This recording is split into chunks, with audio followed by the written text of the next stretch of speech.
नमस्कार बच्चों, आज हम स्टार्ट करेंगे 12th क्लास का जो चैप्टर है फर्स्ट, रिप्रोडक्शन इन ऑर्गेनिजम्स, जीवों में जनन। सबसे पहले आप लोग इधर ध्यान दो, अब बिल्कुल क्लास में शांतिपूर्वक सुनो। 12th क्लास में जो चैप्टर है टोटल वो कितने हैं? 16। कितने चैप्टर हैं आपके? 16 चैप्टर हैं, 16 चैप्टर हैं आपके। और एक एक बात को सुनते जाओ। पहले ध्यान रखे 5 यूनिट है। कितनी यूनिट है? 5। आपका फर्स्ट यूनिट का नाम क्या है? रिप्रोडक्शन। क्या नाम है भैया? रिप्रोडक्शन। इधर ध्यान से सुनते जाओ बिल्कुल। आप तुम भी सीखो, इधर तुम्हारे भी काम की चाहिए। तो रिप्रोडक्शन को हिंदी में क्या बोलते हैं? जनन। एक और नाम इसका बोलो, प्रजनन। ठीक है। आज क्या है, कंबाइंड बच्चे बैठे हैं इसलिए दोनों लैंग्वेज यूज करूंगा। कल से फिर मैं जो हिंदी है हिंदी बोलूंगा, इंग्लिश है इंग्लिश बोलूंगा बस। लेकिन आज के लिए आप लोग थोड़ा सा पढ़ो समझो। यूनिट फर्स्ट कौन सी है ये? यूनिट फर्स्ट है ये। इसमें आप लोगों के 4 चैप्टर आएंगे। कितने चैप्टर आएंगे? 4। सबसे पहले आपका जो चैप्टर है वो है रिप्रोडक्शन इन ऑर्गेनिजम्स, हिंदी में जीवों में जनन। क्या बोलते हैं? जीवों में जनन। जीवों में जनन। ठीक है। दूसरा चैप्टर है sexual reproduction in flowering plants, पुष्पीय पौधों में लैंगिक जनन। क्या पढ़ेंगे? सेकेंड चैप्टर का नाम क्या है? पुष्पीय पौधों में लैंगिक जनन। पुष्पीय पौधों में लैंगिक जनन। क्यों आपका ध्यान कहाँ है? यादव जी ऐसा मारेंगे वीडियो रोक कर तो कि 10 जगह से तोड़ देंगे तुम्हें। अभी इधर सुनो पहले फटाफट। नंबर तीसरा चैप्टर वुमेन रिप्रोडक्शन। ये 12th है, 11th नहीं है ये। Women reproduction. मानव जनन। क्या बोलेंगे? मानव जनन। जो चीज़ यहाँ समझ में नहीं है तो बताना, एक एक चीज़ सुनते जाओ, तरीके से बता रहा हूँ। और ऐसा पढ़ा दूंगा कि जीवन में घुस जाएगा तुम्हारी लाइफ में, जहाँ जहाँ घुसेगा। गारंटी मेरी है। बस रेगुलर आना है, रेगुलर पढ़ना है, टाइम से आना है, जो पढ़ा रहा हूँ उसको पूरा करके आना है। गारंटी पर मेरी है, सब समझ में आएगा। और 4 चैप्टर है जिसका नाम है रिप्रोडक्टिव हेल्थ। क्या नाम है? रिप्रोडक्टिव हेल्थ, जनन स्वास्थ्य। चलिए ये 4 चैप्टर आपके 12th क्लास एनसीईआरटी की बुक, उसमें टोटल आपके 16 चैप्टर हैं, जिसमें से आपके 5 यूनिट 5 इकाई हैं। ध्यान रखें, पहली यूनिट, पहली इकाई का नाम है जनन या प्रजनन, इंग्लिश में रिप्रोडक्शन। इसमें 4 चैप्टर आएंगे आपके। जीवों में जनन, reproduction in organisms, sexual reproduction in flowering plants, पुष्पीय पौधों में लैंगिक जनन, वुमेन रिप्रोडक्शन, मानव जनन, और रिप्रोडक्टिव हेल्थ, जनन स्वास्थ्य। ध्यान रखें, आपको यूनिट फर्स्ट में रिप्रोडक्शन के बारे में जानना है, जनन के बारे में जाना है। और ध्यान रखें एनसीईआरटी से ही पढ़ाएंगे, क्योंकि सिलेबस में एनसीईआरटी से ही आएगा।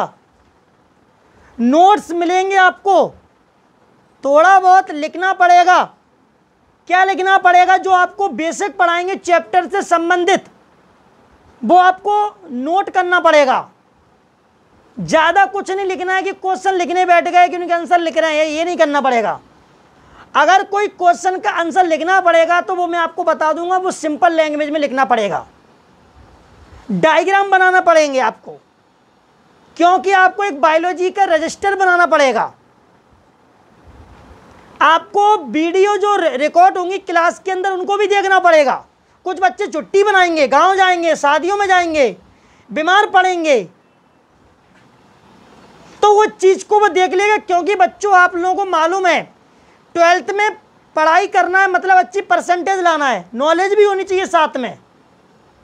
इसलिए क्यों ना हम शुरुआत से ही अपनी जड़ को मजबूत करें। तो आप लोग ध्यान रखें कि जो भी क्लास में रेगुलर पढ़ाया जाएगा वो आपको घर जाके एक बार पढ़ना, वैसे तो जगह पे याद हो जाएगा, क्लास में जरूरत ही नहीं पड़ेगी आपको। जब भी पढ़ाऊंगा, जो भी चीज़ पढ़ाऊंगा जगह पर याद हो जाएगी, ये मेरी पूरी गारंटी रहेगी फुल। बस आप लोगों का काम है कि जो भी चीज़ मैं नोट कराऊं उसको आपको लिखना है, नोट करना है। समझ पा रहे हैं आप?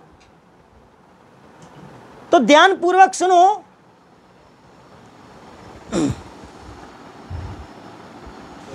चलिए, आप लोग समझ चुके हैं। और एक बात तो ध्यान रखना, इस बार 2 तरीके के नोट्स दिए जाएंगे। एक होगा आपका कंपटीशन के हिसाब से नोट्स, जो कि एनसीईआरटी से संबंधित होगा पूरा की पूरा। समझ रहे बात को? पूरा की पूरा। और एक होगा एकेडमिक क्वेश्चन और आंसर। समझ रहे हैं? तो आप लोगों को जो पेपर में लिखना है, 4 नंबर, 5 नंबर के, 2 नंबर के, 3 नंबर के क्वेश्चन आते हैं, वो नोट्स तो मिलेंगे। समझ रहे हैं? और जो आपको मैं बता रहा हूँ कि एनसीईआरटी से संबंधित, वो आपको पीडीएफ फाइल दे दूंगा। थोड़ा सा एनसीईआरटी से भी संबंधित चीज़ को पढ़ सकते हैं। जो बच्चे 12th में अच्छा पढ़ना चाहते हैं, उसको मजबूत करना चाहते हैं और अच्छे नंबर लाना चाहते हैं। तो आज से हम इस चीज़ को स्टार्ट तो नहीं कर पाएंगे। आज तो बच्चे सम्मिलित हुए हैं, जो बच्चे थोड़े बहुत थे वो आ चुके हैं। अब क्लास को स्टार्ट कर देंगे तो बच्चा अब क्या आने लगेगा। और ध्यान रखें, किसी भी प्रकार का कोई भी बच्चा रेगुलर पढ़ने आएगा, अगर समझ में नहीं आता है मुझे कॉल करेगा या मुझे क्लास में आके पूछेगा, व्हाट्सएप पे पूछ सकता है। लेकिन ये नहीं सुनूंगा बाद में कि भाई 4 लोगों से कह रहा है कि शिवकांत सर को पढ़ाना नहीं आता है। ऐसी बायोलॉजी की क्षमता नहीं है कि जो मैं आपको नहीं पढ़ा पाऊँ 11th 12th वालों को। इस सोते में, उठते में, खाते में, पीते में पढ़ा दूंगा। तुम्हारा छोटा सी टॉपिक है। पर तुमसे ये कहना चाहूँगा कि जो भी समझ में नहीं है, जगह पे ही ऑन द स्पॉट ही पूछना है कि सर ये समझ में नहीं है, इसका अर्थ बता दो। अगर हम में ताकत होगी, क्षमता होगी तो हम बिल्कुल समझाएंगे, और नहीं होगी तो चुपचाप बैठ जाएंगे। वो टीचर की क्वालिटी अपने आप दिख जाएगी, फिर ये पढ़ा पाएगा कि नहीं पढ़ा पाएगा। इसलिए मैं आप लोगों से कहना चाह रहा हूं कि हमको मेहनत करनी पड़ेगी। बायोलॉजी की पूरी गारंटी है, गर्दा उड़ा दूंगा, धुआं उड़ा दूंगा। ये मान के चलिए कि आप लोगों को इस बार तो मैं बहुत तरीके से सोच के बैठा हूं, क्योंकि हमको एक ही चीज़ को समझना है और बिल्कुल छोटी छोटी बारीकी चीज़ों को, डायग्राम को समझना है। बिल्कुल आगे देखेंगे, जो हमारे पास एक दिखाने के लिए पैनल बोर्ड हो, चाहे वो आपका प्रोजेक्टर हो, जो भी हो, एलईडी हो, उस पर दिखाएंगे डायग्रामों को। आपको बिल्कुल समझाने का प्रयास करेंगे। मालूम होना चाहिए पूरा सिलेबस करना है। दिसंबर में सिलेबस ख़त्म कर देंगे, अगर जल्दी से जल्दी क्लास चालू कर दें तो जल्दी हो जाता है। 16 चैप्टर तो कोई ज़्यादा हैं क्या? और इस बार नहीं कह सकते कि भैया डिलीट होंगे कि नहीं होंगे। पिछली बार चैप्टर 9 और 16 चैप्टर डिलीट हुए थे बस, और फर्स्ट भी हुआ था, 3 चैप्टर डिलीट हुए थे। लेकिन ध्यान रखें, इस बार कोई अभी गवर्नमेंट की तरफ से ऐसा कुछ गाइडलाइंस आई नहीं है अभी कि भैया डिलीट करने हैं। जैसा वो कुछ देंगे जानकारी, डिलीट हो जाएंगे। लेकिन ध्यान रखें, आप लोगों को तो केवल पूरा पढ़ना है। और एक बात और बता दूं, जिन बंदों ने चैप्टर फर्स्ट नहीं पढ़ा तो मान के चलिए वो सेकंड चैप्टर भी समझ में नहीं आना, ना तड़ाना ना पोराना। इसलिए बेसिक चीज़ जो है चैप्टर से संबंधित, वो चैप्टर फर्स्ट में। जैसे कि आप लोगों ने 10th क्लास में पढ़ा होगा शायद रिप्रोडक्शन, इसे हिंदी में क्या बोलते हैं, जनन या प्रजनन। आप सब लोग जानते हैं बायोलॉजी, जिसे हम जीव विज्ञान कहते हैं। आपको मालूम है कि जीवित जीवों का अध्ययन करना ही जीव विज्ञान है। Living organism studies called biology. Biology की दो मुख्य शाखा हैं, बायोलॉजी की टू मेन ब्रांच है, जूलॉजी एंड बॉटनी। जूलॉजी का मतलब है animal studies called zoology, plant studies called botany. जंतुओं का अध्ययन करना जंतु विज्ञान, पेड़ पौधों का अध्ययन करना वनस्पतिक विज्ञान है। बायोलॉजी की एक और मॉडर्न ब्रांच, आधुनिक शाखा जो है माइक्रोबायोलॉजी, सूक्ष्म जैविक विज्ञान। द स्मॉलेस्ट ऑर्गेनिज्म, छोटे जीवों का अध्ययन करना ही माइक्रोबायोलॉजी है। तो आप लोग 12th क्लास में जूलॉजी बॉटनी के बारे में पढ़ेंगे, माइक्रो जो बायोलॉजी है सूक्ष्म जैविक विज्ञान उसके बारे में भी आप पढ़ेंगे थोड़ा बहुत, लेकिन सबसे ज़्यादा आप जूलॉजी बॉटनी के बारे में पढ़ेंगे। आपको मालूम होना चाहिए 12th क्लास की जो बायोलॉजी बड़े धमाकेदार है, शर्म ना तो उसमें है ही नहीं है। जिसने सर में उसके फूटे करम, मैं सत्य बता रहा हूँ।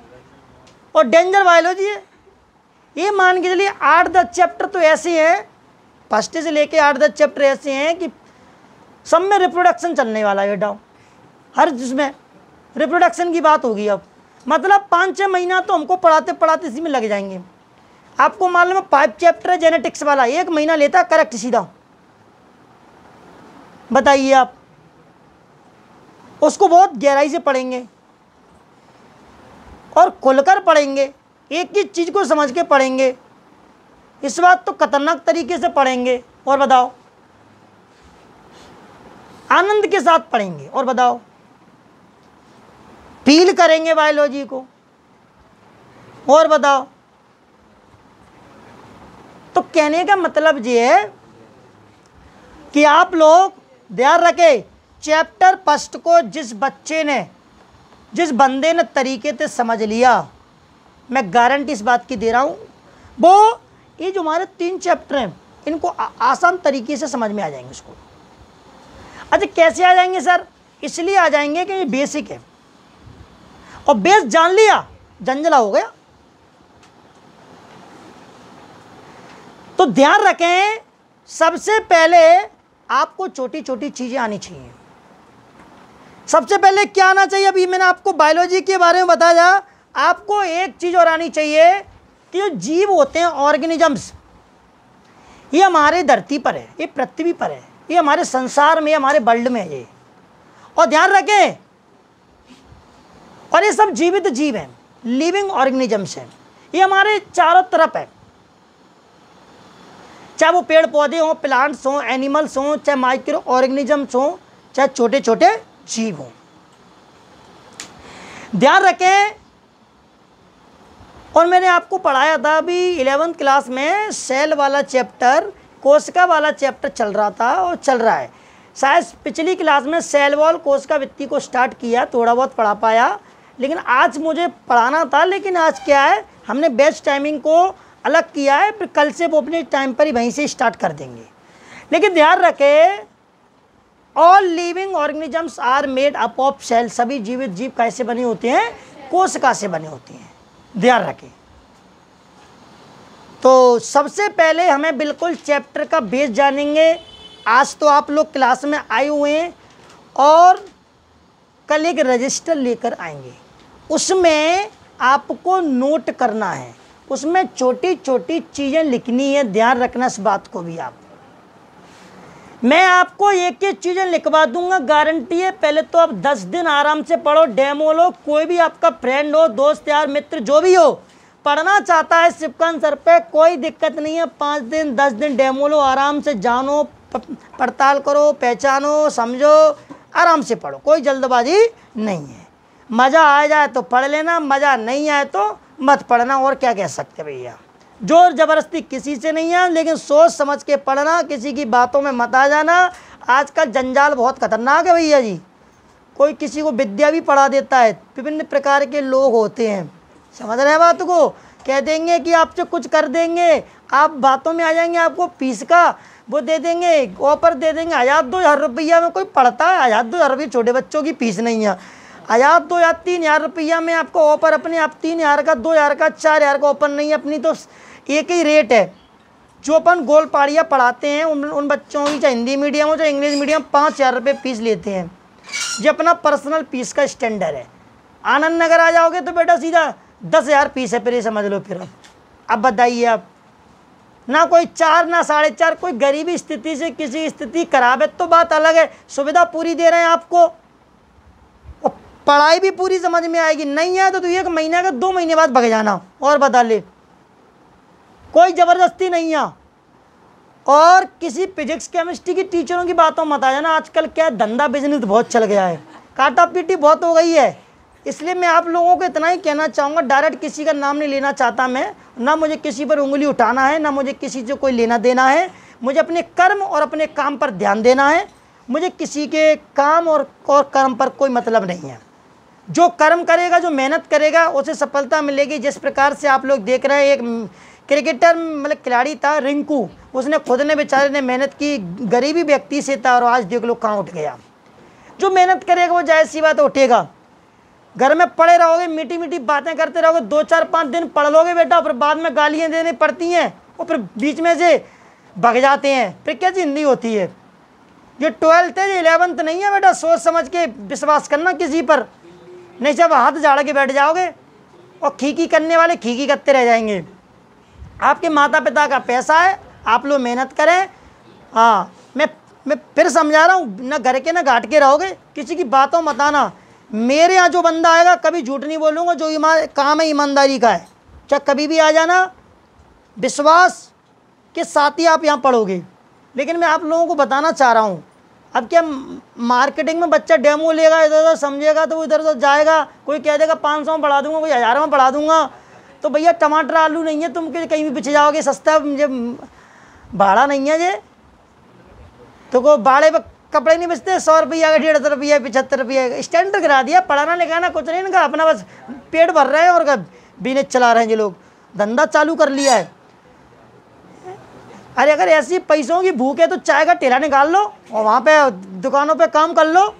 बिल्कुल ही कुछ तो ना तो पढ़ाना लिखाना कुछ नहीं है, बस बच्चों को ब्रेन वॉश करते हैं। ब्रेन वॉश का मतलब तो उसको पागल कर देंगे। बच्चा क्या जाने बेचारा, नाजुक होता है वो, तो उसे कुछ नॉलेज ही नहीं होती है। तो इस प्रकार से बच्चे इस माहौल से, गंदे माहौल से, नेगेटिव बातों से, गंदी चीज़ों से बिल्कुल बचें, गंदे लोगों से बचें। मैं फिर आपको समझा रहा हूँ, तो डायरेक्टली क्या होता है, किसी पे भी हम उंगली नहीं उठा सकते। जो गलत होगा उसे जो गलत लगेंगी और जो सही व्यक्ति होगा वो हाल समझ जाएगा, सिर्फ का आंसर जो कह रहे हैं वो सही कह रहे हैं। अगर मैं गलत हूँगा तो मैं बिल्कुल गलत हूँ। तो कहने का मतलब मेरा यही है, नहीं पता पड़े कोई बच्चा अंडर में फंस जाए, उसका ब्रेन वॉश कर दिया जाए। और रही बात पढ़ाई की, तो एक बार आ जाना, फिर बता दूंगा कैसी पढ़ाई होती है। या तो पढ़ लोगे या तो यहाँ से चले ही जाओगे। तो समझ पा रहे हैं आप। और कोई किसी को कुछ पूछना हो तो पूछ लो, जिसके मन में जो भी डाउट हो, किसी प्रकार का कोई क्वेश्चन हो तो पूछ लो। नहीं पूछना चाह रहे हो तो कोई बात नहीं है। तो आज के लिए इतना ही बहुत है। सभी लोग ध्यान रखें, हमें कल से अपने टाइमिंग पर पढ़ने आना है। और हमारे यहाँ गर्मी तो लगती नहीं है, रास्ते से आओगे, पेड़ लगवा दिए मैंने बहुत सारे, और यहाँ क्लास में आओगे तो मालूम है तुम्हें शीत लहर चलती है यहाँ, तो कोई दिक्कत ही नहीं है। ठीक है, तो आज के लिए इतना ही बहुत है। धन्यवाद।